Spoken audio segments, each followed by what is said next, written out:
आज आपण BA प्रथम वर्षाचा राज्यशास्त्र या विषयातील भारतीय संविधानाची ठळक वैशिष्ट्ये बघणार आहोत.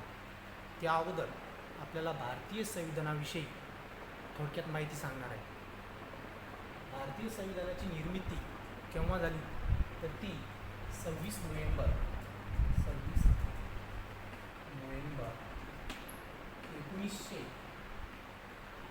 1949 रोजी झाली. त्या अगोदर बऱ्याच अडचणींना सामोरे जावं लागले. जे काही भारतीय महापुरुष कायदेपंडित या लोकांना बऱ्याच अडचणींना सामोरे जावं लागले. त्याच वेळेस हे संविधान पूर्ण होऊ शकले. संविधान निर्मितीसाठी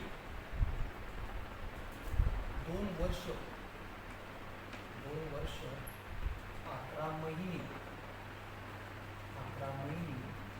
18 दिवस इतका वेळ लागला. त्याच्यासाठी जवळपास 64 लाख रुपये खर्च 64 लाख रुपये खर्च भारतीयांना करावा लागला. ते आताचे जवळपास 64 कोटी रुपये असं म्हणावं लागेल. संविधानाची निर्मिती करण्यासाठी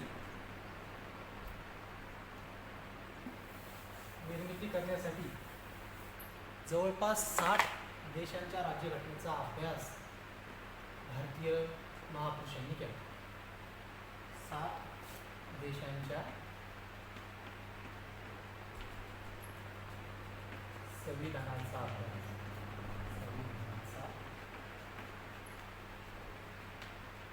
अभ्यास करण्यात आला. त्यामध्ये आपण बऱ्याच समाजाच्या कल्याणासाठी जे घटक आवश्यक आहेत त्याच घटकांचा आपण समावेश भारतीय संविधानामध्ये केला. याच्या अगोदर ब्रिटिश काळामध्ये सुद्धा संविधान अस्तित्वात होते. ते कोणत्या स्वरूपात होते तर ते विशिष्ट ब्रिटिश काळातील कायदे होते. म्हणजे 1919चा कायदा, 1909चा कायदा, 1935चा कायदा, 1953चा कायदा, असे बरेच कायदे ब्रिटिशांचे होते आणि त्यावरती ब्रिटिश भारतामध्ये शासन करत होते. त्या कायद्याच्या आधारावरती ब्रिटिश सरकार भारतावर शासन करत होते. स्वातंत्र्य लढा बरेच दिवस चालल्यानंतर भारताला स्वातंत्र्य भेटणार या दृष्टिकोनातून विचार करून भारतीयांनी भारतामध्ये असं शासन असलं पाहिजे की ते समाज कल्याण उपयोगी असलं पाहिजे. म्हणजे मानवाधिकाराचे समर्थन करणारं शासन भारतामध्ये असलं पाहिजे. कारण पारतंत्र्याचा अनुभव भारतीयांनी घेतलेला होता. त्यामुळे स्वातंत्र्य लढा चालू असताना ब्रिटिशांनी भारतीयांना स्वातंत्र्य देऊ असं म्हटल्यानंतर भारतीयांकडे कोणाकडे स्वातंत्र्य द्यायचं, नेमकं काँग्रेसकडे द्यायचं का मुस्लिम लीगकडे द्यायचं का समाजवादी एखाद्या पक्षाकडे द्यायचं, या दृष्टिकोनातून विचार समोर येत होते. पण काँग्रेसकडं कुणीच सत्ता देईल असं होऊ शकत नव्हतं, कारण मुस्लिम लीगचा त्यासाठी विरोध होता. मग आता सत्ता कोणाच्या हाती द्यायची हे ठरवण्यासाठी ब्रिटिशांनी भारतीयांना संविधान सभा निर्मितीसाठी मान्यता दिली. तर ती मान्यता कोणत्या दिली तर कॅबिनेट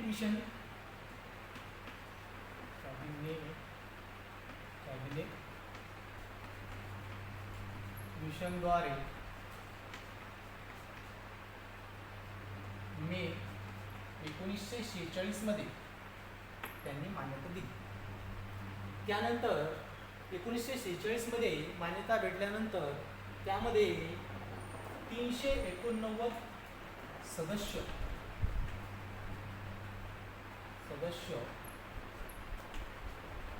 भारतीय संविधान सभेमध्ये असणार. भारतीय संविधान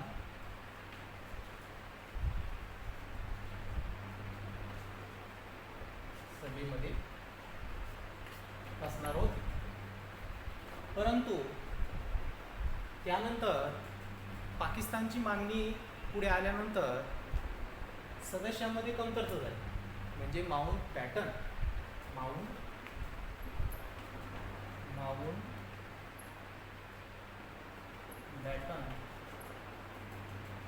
बॅटन योजने अंतर्गत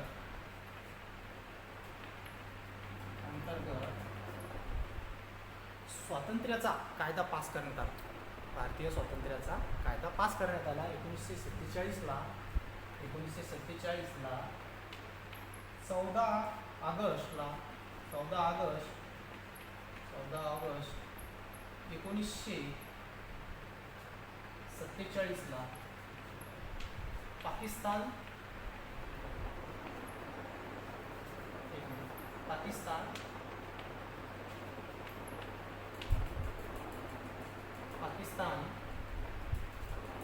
तर 15 ऑगस्ट 1947ला भारताला स्वातंत्र्य मिळालं.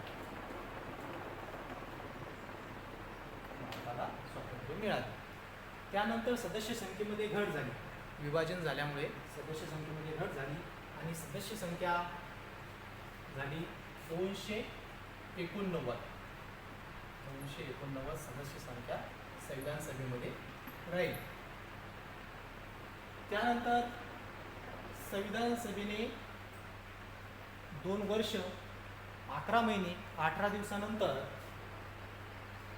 संविधान डॉक्टर बाबासाहेब आंबेडकर यांनी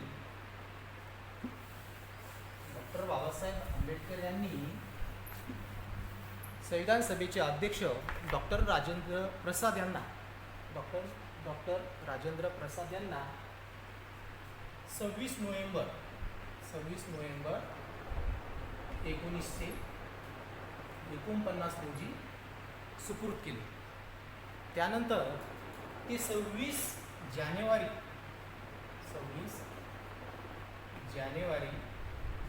1950 रोजी अंमलात आणले. तर 26 जानेवारी 1950 रोजी का अंमलात आणली? तर त्यासाठी मोठा मागचा इतिहास आहे.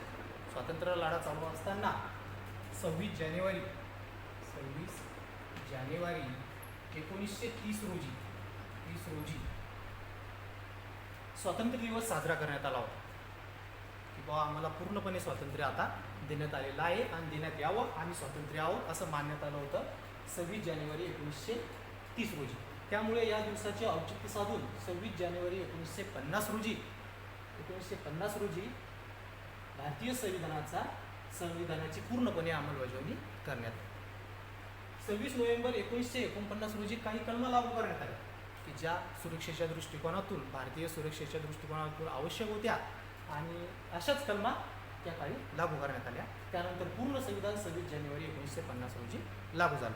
आता आपण या भारतीय संविधानाची ठळक वैशिष्ट्ये बघणार आहोत.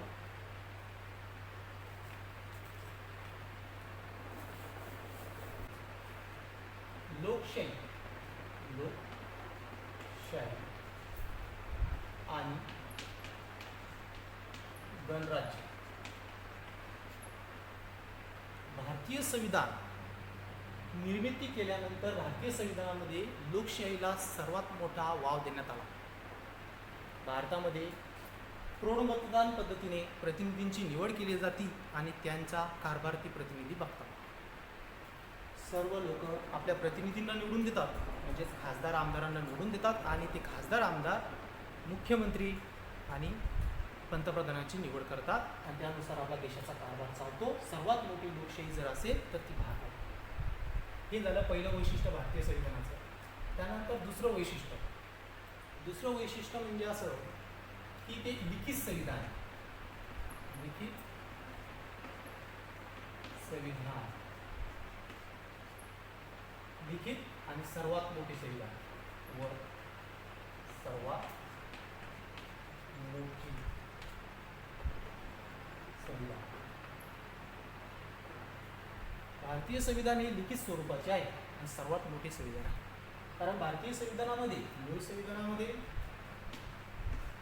संविधानामध्ये 22 भाग 395 कलमा व 8 अनुसूच्या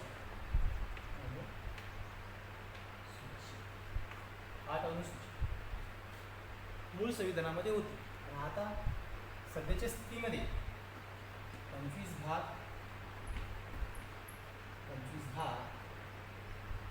470च्या वरती कलमा गेलेल्या आहेत. सध्या 470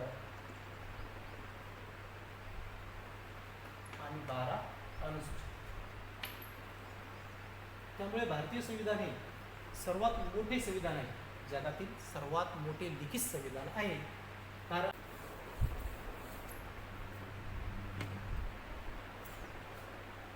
त्यानंतरचा पॉईंट आपण बघणार आहोत. भारतीय संविधानाच्या वैशिष्ट्यामध्ये मूलभूत अधिकार. मूलभूत अधिकार. मूलभूत अधिकार हे भारतीय संविधानाचं खूप महत्त्वाचं वैशिष्ट्य आहे. व्यक्तींना मानवाधिकार जे प्राप्त होतात ते आपल्याला मूलभूत अधिकारामधून प्राप्त होतात, म्हणून याला मॅग्ना कार्टा असं सुद्धा म्हटलं जाते. मॅग्ना कार्टा असं म्हटलं जाते. हे मॅग्ना कार्टा इंग्लंडमध्ये पास केलेलं एक सनद आहे. याच्यामधून त्या जनतेला अधिकार देण्यात आलेले होते. ते इंग्लंडमध्ये 1215 मध्ये पास करण्यात आलं होतं. तेव्हा त्या अगोदर जगामध्ये असं कोणतंच सनद किंवा कायदा पास नव्हता की तो व्यक्तीला अधिकार प्राप्त करून देत होता. त्यामुळे मानवाधिकाराची सुरुवात आपण केव्हापासून झाली तर असं म्हणतो 1215 मॅग्ना कार्टा या सनद पास झाल्यापासून मानवाधिकाराची सुरुवात झाली आपण म्हणतो. व्यक्तींना मूलभूत अधिकार देण्यात आलेले आहे. भारतीय संविधानामध्ये व्यक्तीला मूलभूत अधिकार दिलेले आहे. ते आपल्याला माहितीच आहे. भाग 3 कलम 12 ते 35 या घटकामध्ये भारतीयांना मूलभूत अधिकार देण्यात आलेले आहे. त्यानंतरचा मार्गदर्शक तत्त्व.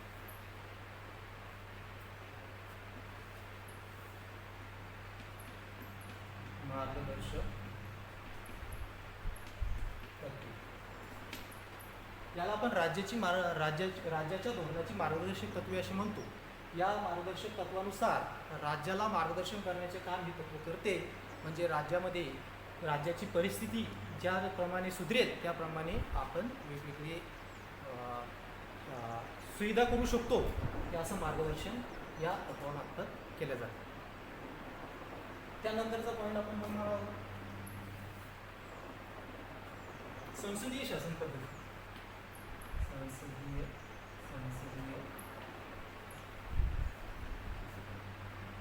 शासन पद्धती.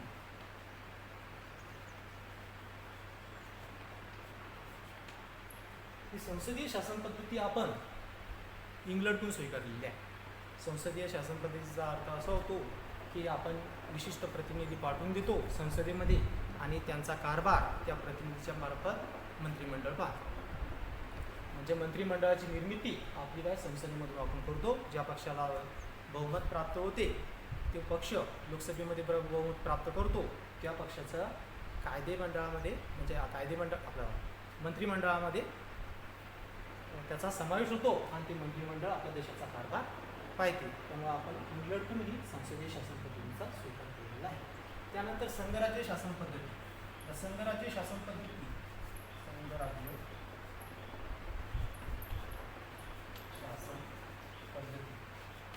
संघराज्य शासन पद्धती ही आपण अमेरिकेतून हिचा स्वीकार केलेला आहे. पण अमेरिकेच्या दृष्टिकोनातून आपलं संघराज्य वेगळं आहे. कारण आपलं संघराज्य कसं आहे तर आपण भारतीय राज्यघटनेतील पहिल्याच कलमात असं म्हटलेलं आहे की भारत हा राज्यांचा संघ आहे. भारत हा राज्यांचा संघ आहे. म्हणजे आपण प्रशासनाच्या दृष्टिकोनातून फक्त विविध घटक राज्यामध्ये भारताची विभागणी केलेली आहे की जेणेकरून प्रशासनाच्या दृष्टिकोनातून आपला कारभार सोपा जाईल. पण आपण एक विशिष्ट केंद्र ज्या पद्धतीने केंद्राला आपण काय केलं सार्वभौम ठेवलेलं आहे. म्हणजे सर्वाधिक शक्ती आपण केंद्राला दिलेली आहे. राज्यांना कमी प्रमाणात शक्ती दिलेली आहे. कारण ते भारताचा अखंड भूप्रदेश राहील आणि भारताचे तुकडीकरण होणार नाही या दृष्टिकोनातून आपण काय केलेलं आहे राज्यांचा संघ असं म्हटलेलं आहे. पण अमेरिकेमध्ये संघराज्य वेगळ्या स्वरूपाचे. अमेरिकेतील संघराज्यामध्ये काय होऊ शकते की अमेरिकेचे 50 घटक राज्य वेगवेगळे सुद्धा कुठून निवडू शकतात. पण भारतात तसं कुठून निवडण्याचा अधिकार नाही. आपण सर्वोच्च जे अधिकार दिलेले संविधानाने ते केंद्राला जास्त प्रमाणात दिलेले आहे आणि याला घटक राज्यांना कमी प्रमाणात दिलेलं आहे. याच्यानंतरचे जे भारतीय संविधानाची ठळक वैशिष्ट्ये आहेत ते आपण नंतरच्या लेक्चरमध्ये पाहणार आहोत.